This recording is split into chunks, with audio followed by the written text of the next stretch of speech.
right, guys. So earlier I posted this meme, if you will, about the idea of, are you asking disempowering questions or empowering questions? And I'm going to talk about that in today's live. Matter of fact, I'm thinking about doing a more advanced training. Not sure if I'll drop it in the group or not. More than likely it'll be for my clients, but either way, so I want to talk about this idea of disempowering questions and empowering questions. If you know me, you know that I don't take anything at face value. And that means that when I think about what's happening in your life right now, or with your marriage, or just you in general, and if you've been coached by me, you know that I don't just take stuff just at face value. You know that I'm looking for the deeper meaning. I'm looking for the root of things. I'm looking to understand things. And the reason for that is because the more I think that we can understand the root, that we can get to the bottom of stuff, then we can fully engage and we don't waste our time. I don't know about you, but I don't like wasting my time.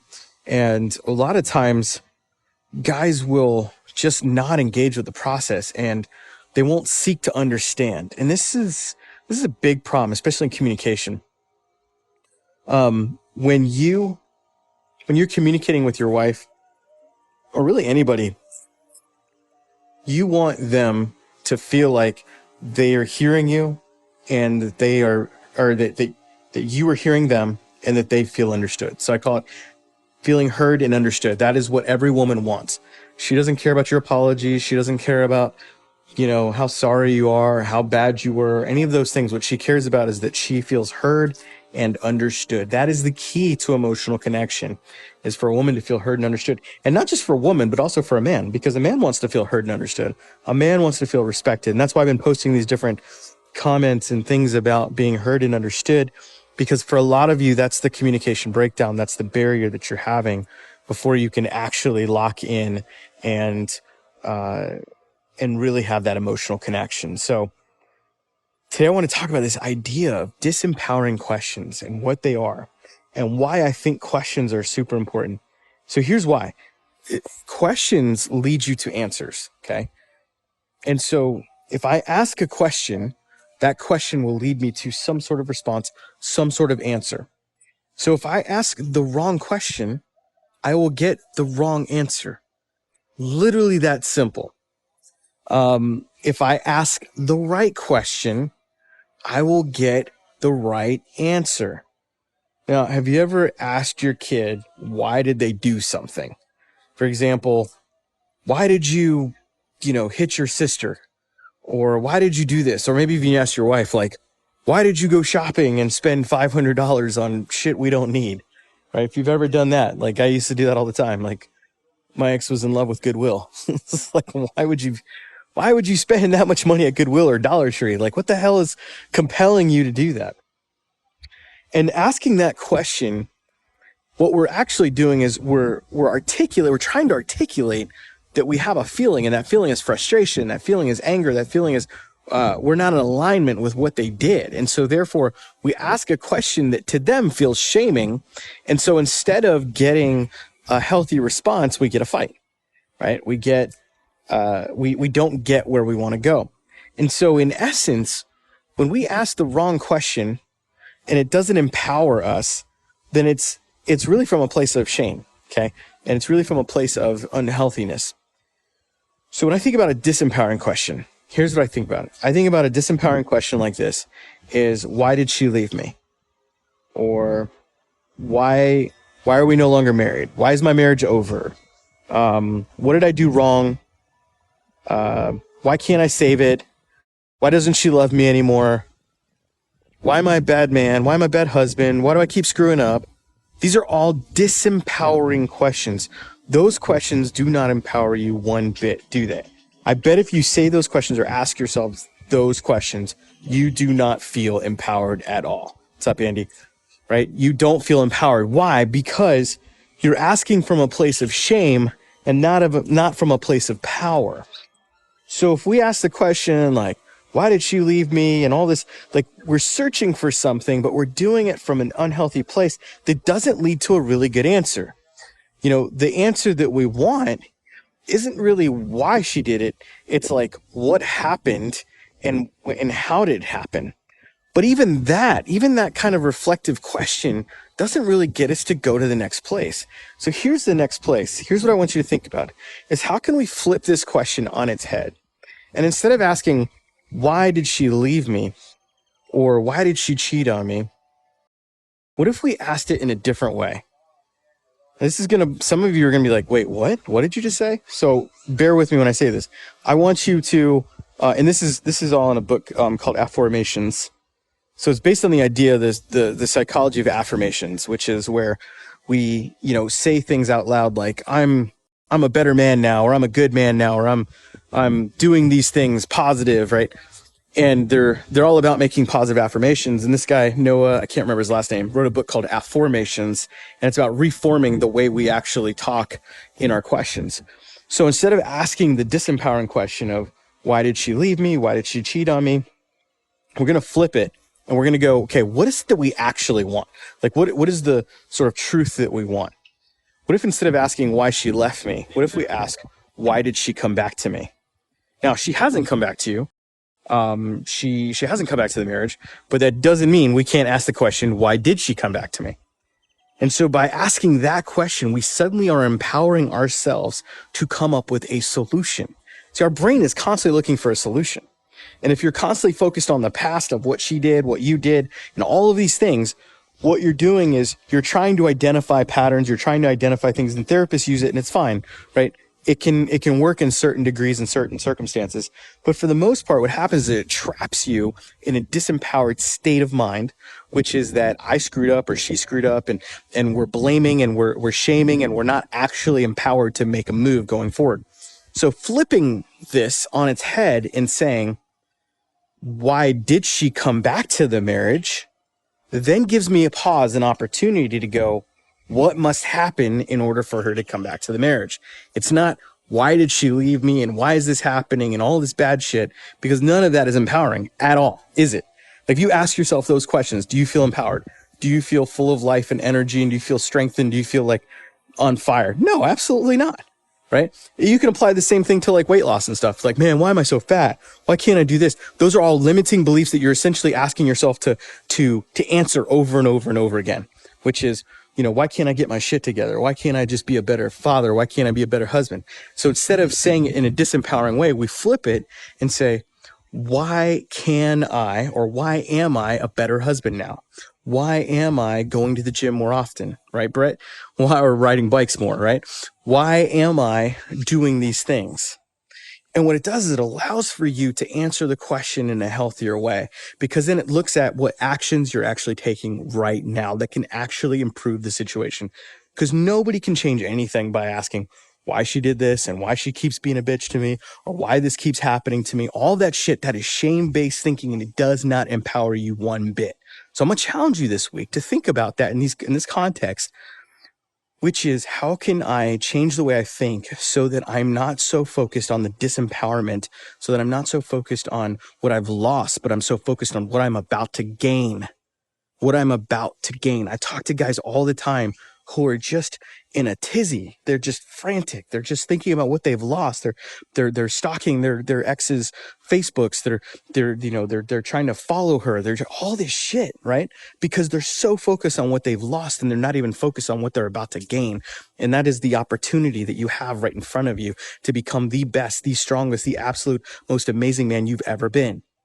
I say this all the time, is that some of you, what happens is you allow the pressure to contract. So many of you joined this group, many of you clicked on an ad because the pressure was really strong. And so the pressure for you was, I need to find the answer. I need to know why she's doing this. I need to know what's happening here. And so that pressure, as long as it's on you, you're actively looking for opportunities. You're active in the group. You're writing, you're introspective, you're all these things. But then as soon as she comes back to you, as soon as she makes some sort of hint towards, I want to be in the marriage again, you're done with the group. You're done with working on yourself. You're done with all those things, because the pressure valve has been released. And now you don't feel like you have anything to do, because finally she's back. That is dangerous, my friends. That is very dangerous. And here's why. And that is because the dysfunction that got you where you are now or where you've been, that dysfunction doesn't just go away because your wife came back. That dysfunction in the way you guys communicate and your boundaries, you owning your own responsibility, that doesn't just go away. You don't just wake up and go, I'm an empowered man now. I don't need a process. I don't need to do anything. I'm just empowered. My woman is coming back to me. Everything is great. Everything is grand. Guys, I went through that a shit ton of times in my marriage. It was like every time there was some sort of affair, every time there was some sort of thing, and she'd come back and it was like, oh, whew, thank God. The pressure's off. We don't have to go to counseling. We don't have to do anything. We're just good. The lovey-dovey's there. You're having sex again. It's all great. It's all gravy, all these things, but we never actually work on ourselves. And by not working on ourselves, what happens? 6 months later, we end up in the same thing and we're back to disempowering questions. We're not empowered in anything we're doing. She still has our balls. She still has our kingdom. And you have not changed one bit. And that's why I say, guys, if you enter my world, if you come around me, you will change. You will transform because I'm going to challenge the fuck out of you. I'm not going to let you sit idle. I'm not going to let you to stay just where you are. I don't care how successful you are. I don't care how unsuccessful you are. I will challenge you because that is my job. I say it all the time to my guys, like, dude, this is what you hired me for. It's going to hurt right now. It's going to feel like you just went to the dentist's office because I'm pulling teeth out. I'm pulling shit out of you that you didn't even know was in there. And I'm starting to help you realize that this is serious, that this is real, that this is a growth opportunity you didn't even know you had. One of my clients, won't say his name, successful dentist, and you know, he's looking at his marriage coming to the end and he's looking at his life and he's like, you know what? I've never been able to tap into certain things emotionally. And, you know, he's almost like going through the motions a lot of time. And we were able to start identifying what those limiting factors were. And he's like, now all of a sudden, he's like opening himself up to stuff he never opened up himself to before. And he thought he was shallow. He thought he was narcissistic. He thought he was all these things. And he started to realize that's not me. That's not who I am. I have feelings. I have emotions. I just haven't known how to articulate them, which then caused dysfunction and toxicity in his marriage. So by asking this question is, why am I successfully articulating? Why am I doing these things well? He was able to start identifying how he can actually do those things, thus being empowered. So guys, it's a lot. I know it's a lot.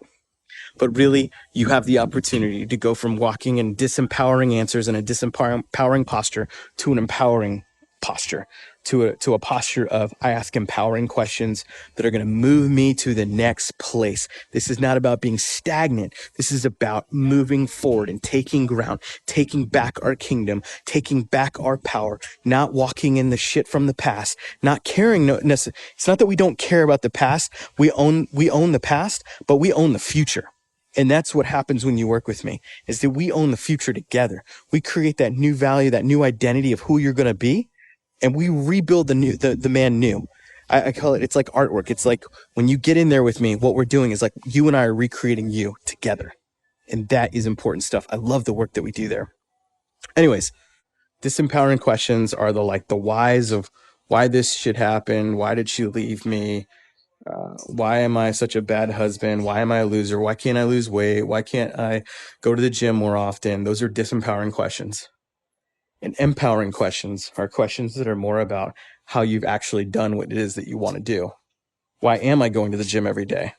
Why is my wife coming back to me? Why have I become the husband I always said I would become? See how that is? That's just like it's a slight change in our language. And that's why I always say, watch your language. Some of you have just got to change your language. You've got to change the way you speak because all that negativity, it just keeps fueling you. And you're literally eating the negative stuff. You're eating that negative energy. I'm not trying to go all woo-woo on you, but it's true. Physiologically, when we eat that negative energy, we keep talking about all the bad crap. We're not grateful for anything. But the second we become grateful, there's like scientific proof that the second we become grateful, we open our mind up to things that we didn't even know was possible. And that is my number one thing for you guys, to open you up to what is possible, to what kind of man can I actually become. I don't care if you're 25, 35, 55, or 65. The fact is you're not done until you're dead. Okay. Until you stop breathing, you're still here. That means you can still change. You can still grow. You can still become somebody new. The brain is plastic. It's moldable, but you got to heat it up to make it moldable. Okay. And that heat, that fire is what you're feeling right now. That fire that you're feeling is your brain literally feeling the pressure of this situation that you're in. And you can let it be malleable to make you bitter, or it can make you strong. It's up to you. Ask disempowering questions. You're going to become bitter, and you're going to become jacked up, and you're going to quit. You're going to quit everything that you do, and you're not going to grow. And people aren't going to want to be around you. Your next relationship will be toxic too. But you allow it to happen. You allow the malleability to change your mind, and for you to lock into a process and say, you know what, I'm going to ask empowering questions. I'm going to become an empowered man. I mean, a lot of times positivity can just be fake anyways, right? A lot of people just put on a face, put on a show. But that real true positivity, that inner energy, I think comes from the way we ask our questions, the way we view the world. It's our belief system, really, right? You change your beliefs, you change your outlook on the world, you change your perspective. Like, I didn't get into doing what I do by just going, well, maybe I can help some guys, you know, like, and like, you know, we get on strategy calls and like somebody doesn't buy or something. It's like, man, why didn't they buy? What's wrong with me? And what's wrong with my offer? And what's wrong with this? And all these things. It's just all disempowering stuff versus like, why are clients continuously coming in? Why are they continuously wanting what we have? And that perspective is why we're successful. And it's the same thing with my relationship that I'm in now. It's like, why did I end up with an amazing girl? Because of the things I do, the way I change my language, the way my communication is. In fact, I was just texting with her a minute ago, and she was talking about this idea about this could be an area that we could fight. And I said, let's not call it fighting. Let's not look at our disagreements as fighting. Why don't we change our language and go, you know what? This is just an area of friction for us that we need to work on. And that's all it is. That's all it is. It's an area of friction. An area of friction doesn't have to be toxic. We just make it toxic because of our own internal shit. I think motivation for lack of better terms, is bullshit. You actually get more motivated by action. So like somebody can inspire you to take an action. And when you take the action, the result of the action becomes more motivation to do the thing that you already wanted to do. So for example, if your action, or if you're motivated to lose weight or whatever, and you finally find that sort of internal inspiration to go, I'm going to create a habit, I'm going to build a new habit, and I'm going to become, a healthier person. You go out and do the thing. And the more you do it, the more the weight you lose, the more better you feel, the more energy you have. That becomes motivation to do it. I mean, a lot of guys literally just don't ever recover from this shit because it takes you out. Like, losing your wife or having your wife leave you is like, I don't know if I can think of anything more painful other than death itself. And it feels like death. And for a lot of you, it is death. It's the death of a relationship. It's the death of a marriage that's no longer there. So why, the disempowering question is, why did I allow that initial hit take me down? Okay, that's the disempowering question. The empowering question is, why am I now doing well? Or why am I doing well now? Or why am I, getting out and losing weight? Or why am I exercising? Why am I becoming the best version of myself now? That's the empowering question. All right, cool, guys. Hope that was helpful. Talk to you later.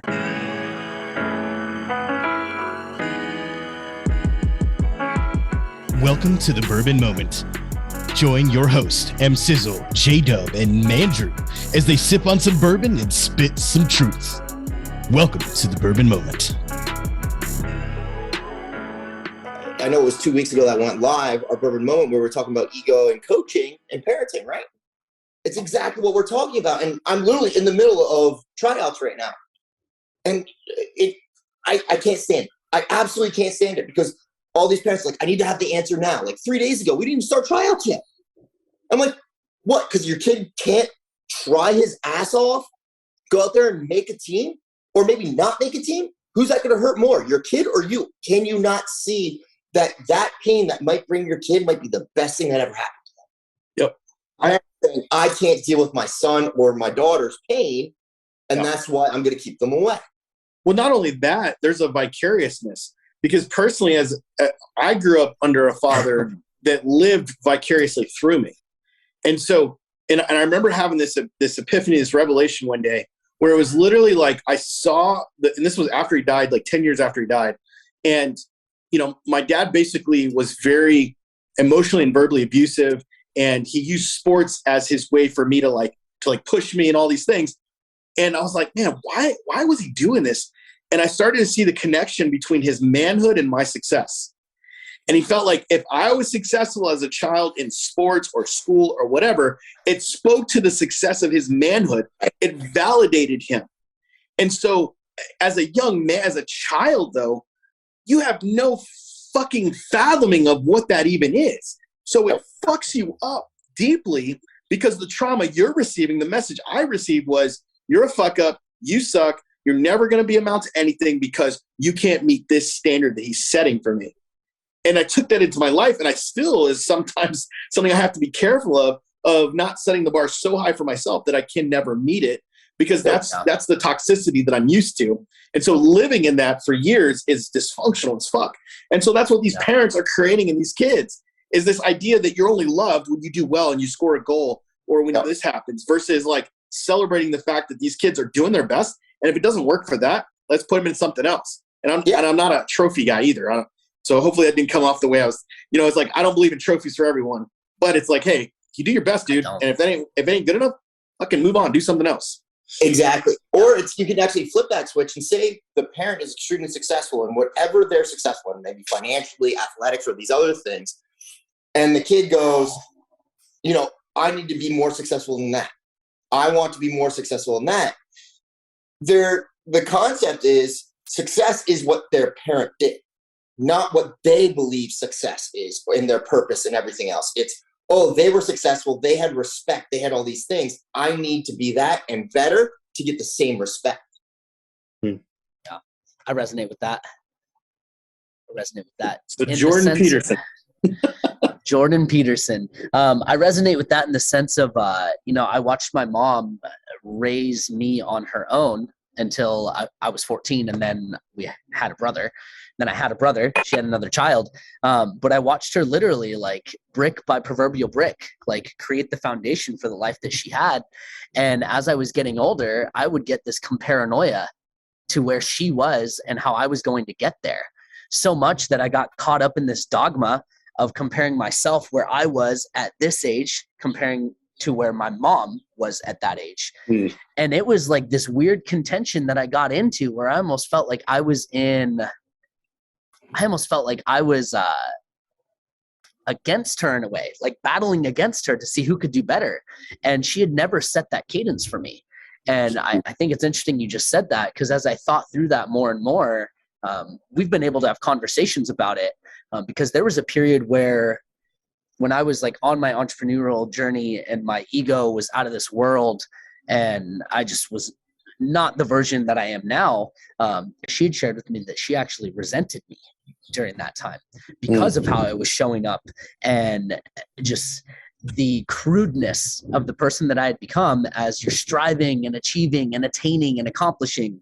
And so I think it's interesting when our parents set this certain standard when we're young and we kind of take that on.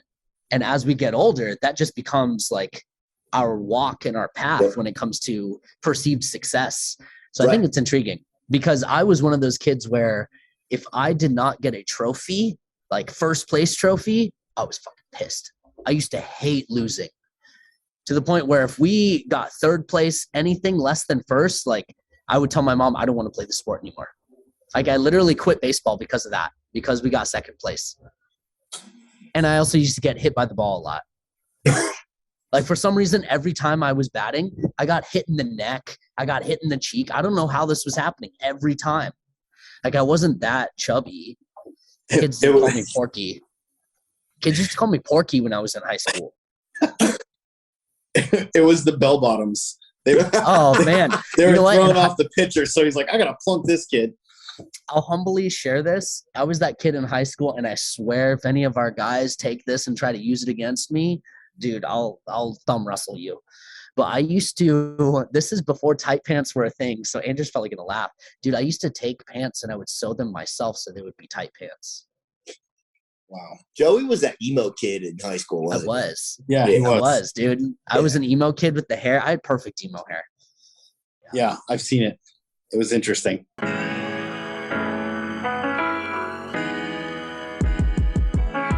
Thanks for joining us on the Bourbon Moment. This is your host, M Sizzle. I've got Mandrew and I got J Dub, and we are out. We'll see you next week.